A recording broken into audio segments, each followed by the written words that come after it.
Qu'est-ce qui est, comme on dit, made in Israel, fait en Israël?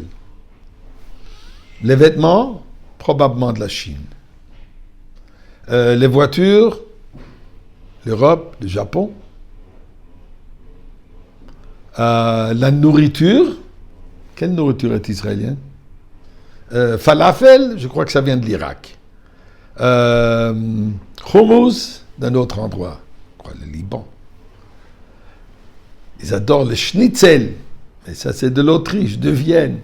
On peut passer partout. Alors, qu'est-ce qui était intrinsèquement israélien? Mais avant de vous donner la réponse, d'abord disons le Tehillim ensemble, ce qui est vraiment juif israélien, la prière, Akol Kol Yaakov.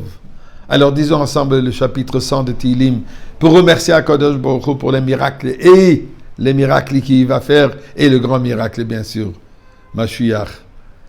Mizmor le seuil d'oril adonne coloratif de s'adonner bessim chuboy le fano benon de uka de neu elim hu asan velo anachna ma v'tzay maris boy shor beseuil de chatzoy se besil le hoyde le vach shmo kitoy va de neu le lam chazdoy viad doy vodor emunasoy. Eh bien, si vous posez la question pourquoi est-ce que je parle tout à coup maintenant de tout ce qui est fait en Israël, puisque Baruch Hashem, Ashgacha Pratid, je suis aujourd'hui même arrivé ce matin en Eretz Israël. Après avoir passé un Shabbaton extraordinaire en Italie, Chabad, séminaire, un groupe de France. Fantastique, Shabbaton. Alors je suis venu ce matin, j'ai pris un vol au milieu de la nuit pour arriver en Eretz Israël. Alors, et vous allez comprendre ce que je veux dire. Alors, pour revenir à la question, la réponse qu'habituellement est donnée, je crois qu'elle est très juste. Tout est fait un peu partout au monde. Mais il y a une chose qui est typiquement israélienne. La chutzpah. Mais vous savez quoi? J'ai remarqué quelque chose, durant ce voyage, quelque chose d'extraordinaire. J'ai déjà fait beaucoup de voyages en Eretz Israël. Mais cette fois-ci, j'ai eu toute une autre expérience. Déjà à l'aéroport en Italie. 10 heures du soir. C'est Shabbat. Plein de Juifs, plein d'Israéliens. Majoritairement, je n'ai pas vu beaucoup de kippot pour dire la moindre des choses. La salle d'attente, elle est pleine. Je viens avec mon sac, talit et tefillin, et un après l'autre, Kvod Harav, monsieur le rabbin, prenez ma place. Je dis, je vais trouver une autre place. Non, c'est kavod bishvili, c'est mon honneur de te donner ma place. Je n'ai pas connu ça dans le passé.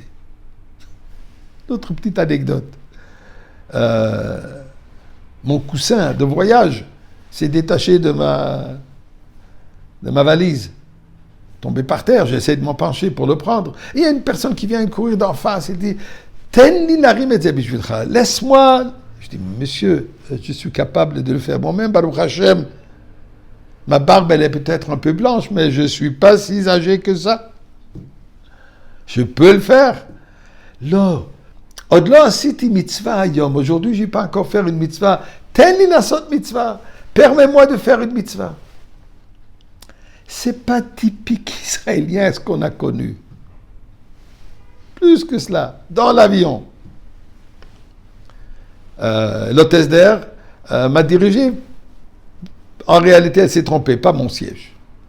J'aurais dû être au milieu, entre les deux personnes et elle m'a montré dans le siège que je m'assis là-bas, au siège de l'allée. Je m'assis. Ensuite, la personne qui j'ai pris sa place rentre dans l'avion et me voit assis, me dit rien, mais demande à l'hôtesse, est-ce qu'il y a une autre place? Elle regarde, oui, il y a une place ici. Et il dit, ça va. Alors moi j'ai remarqué, je dis, écoutez, il y a une erreur, je vais prendre ma place. Là, בסדר גמור, אני יושב פה, שב, כבוד הרב, תשב, אתה כבר יושב, זה בסדר. L'homme a frialé. Pourtant, lui, il est assis coincé entre deux personnes, et pourtant, il est assez grande taille. Ensuite, je dois mettre mon sac en haut dans les bagages, puisque malgré le fait qu'elle m'a demandé de mettre ça sous le siège, puisque c'était assez plein, je dis, écoutez, c'est mon talit et tefillin, j'aime pas mettre les talit et tefillin par terre sous le siège. Alors, je vais m'organiser.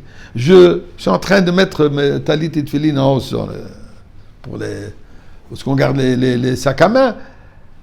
La dame et son fils, qui sont assis à cette rangée, me dit, Gamani, moi aussi, j'aime que mon sidour soit près de moi. Je ne le mets pas non plus ailleurs. Je le garde près de moi. Je dois vous dire, cette femme n'a pas porté de perruque ni un foulard.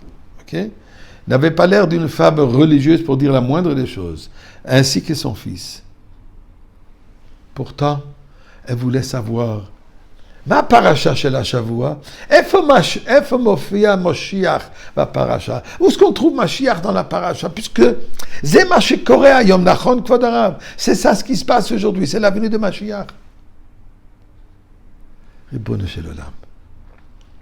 C'est une transformation totale. Ce que vous entendez dans la média, tout le bruit, c'est le bruit des tonneaux-vides qui font beaucoup de bruit. Mais ce n'est pas la réalité. La réalité est que les personnes, ils sont prêts. Encore une mitzvah, et pour accueillir Mashiach. Et je prie à Kadosh Baruch Hu, je reste déjà ici, et vous tous, vous allez me rejoindre ici à Yerushalayim avec Mashiach.